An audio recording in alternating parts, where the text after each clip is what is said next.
And we got more on the operation and the situation in Somalia from Tom Bowman, NPR's Pentagon correspondent, and Peter Pham, director of the Atlantic Council's Africa Center. He just returned from a trip to Mogadishu last month. Welcome to both of you. Pleasure. Tom Bowman, back up in this story. What's known about the original kidnapping? Well, this all happened last October. Two people were kidnapped. They were both working for a Danish demining organization, and one of them is an American, Jessica Buchanan, 32 years old, from Virginia, and her colleague was a 60-year-old Danish citizen. And we're told President Obama kept a close eye on this since last fall, and over the last week, we're told this whole thing ramped up. There were indications that Jessica Buchanan had a serious health problem. She had a medical condition. We're not sure if she was out of her medications or whatever, but they knew they had to move quickly. It was serious enough. They also got actionable intelligence about the precise location of where they were being held. They decided to go in. Now, Peter Pham, we refer to pirates, criminal organizations. What's known about this one or about the designation generally? Well, those categories are somewhat not transparent, but they're somewhat flexible in Somalia. We're dealing with criminal organizations that will take whatever they can as a target of opportunity. If maritime targets are available, they're pirates. If human victims are available, but it's the same business model. It's kidnapping for ransom, whether at sea or on land, preferably Westerners whose governments or families are capable of generating hundreds of thousands, if not millions of dollars in ransom. And what was the Pentagon saying about this particular group? Well, the group, they're calling them common criminals. There's no sense they're linked to al-Shabaab, the terrorist group in Somalia. And again, there's no indication also, I know the FBI has been working on this case, no indication at this point of whether there was any ransom request for either of these hostages. All right, so the raid itself, how was it carried out? From what kind of bases or what kind of personnel?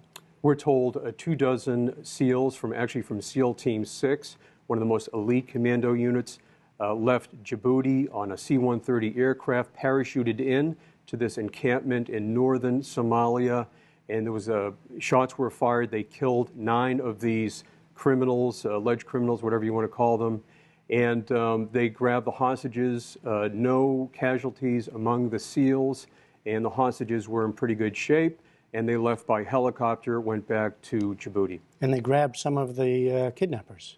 Well, we're told that's not the case now. I've seen it moving around here, so right now it looks like none. We were told by the FBI that there were several who were apprehended, but the Pentagon is denying that, saying no one was apprehended in this case. You were just there, Peter Pham. What is the situation with the government? They're unable, unwilling to deal with these kinds of criminals or pirates? Well, the idea of a Somali government, the so-called Transitional Federal Government of Somalia, which is internationally backed, is a legal fiction that makes it convenient for us to pretend that there's some governing authority there. In actuality, it functions not like a government.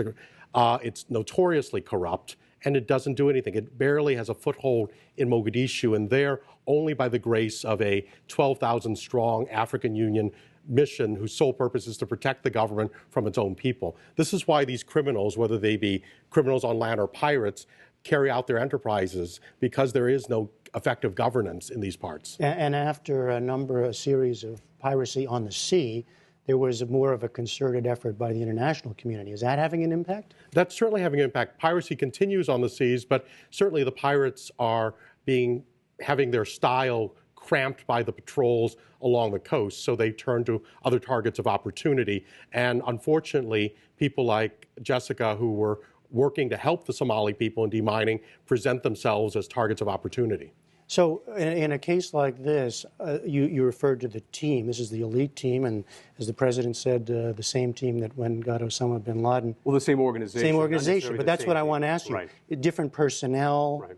And personnel from different military and intelligence? You referred to the FBI's involvement in some sense? Well, we're told the FBI was involved, but this operation was done by SEAL Team 6. Again, the same organization that took out Osama bin Laden.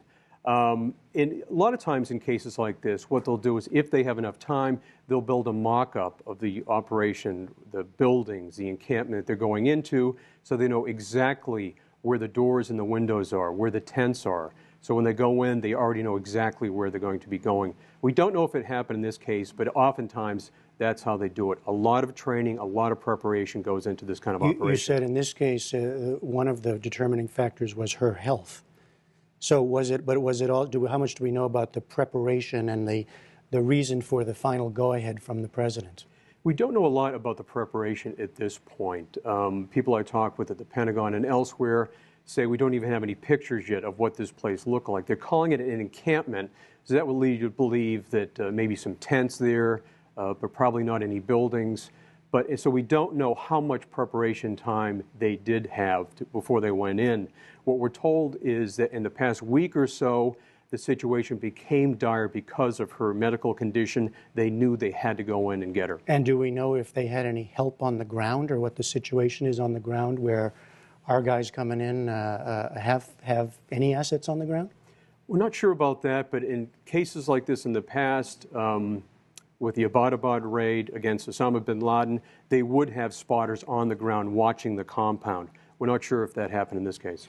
Are there other, there are other people still being held, right? Yes, we have over 150 seamen who are being held by pirates along the coast for ransom. We also have a number of kidnapping victims. There was another American out there, Michael Scott Moore, a journalist, freelancer, who was kidnapped just a week ago from the very same area in north-central Somalia where Jessica and the Danish citizen were taken from several months ago. And are these actively, I mean, do we know the situation? Are there ransom being asked for? Is a search on for them? I presume that certainly the governments involved are keeping close tabs on this and trying to ascertain that they're safe. And certainly in light of the successful liberation of these two captives, we also have to be concerned that those holding these others might react against them or perhaps even possibly sell them. What often happens in Somalia is one group will take captives, but they will sell the captives on to a group better able to extract ransom, better connected, or better able to hold on to the prisoners. All right. Peter Pham and Tom Bowman, thank you both very much. You're welcome. Thank you.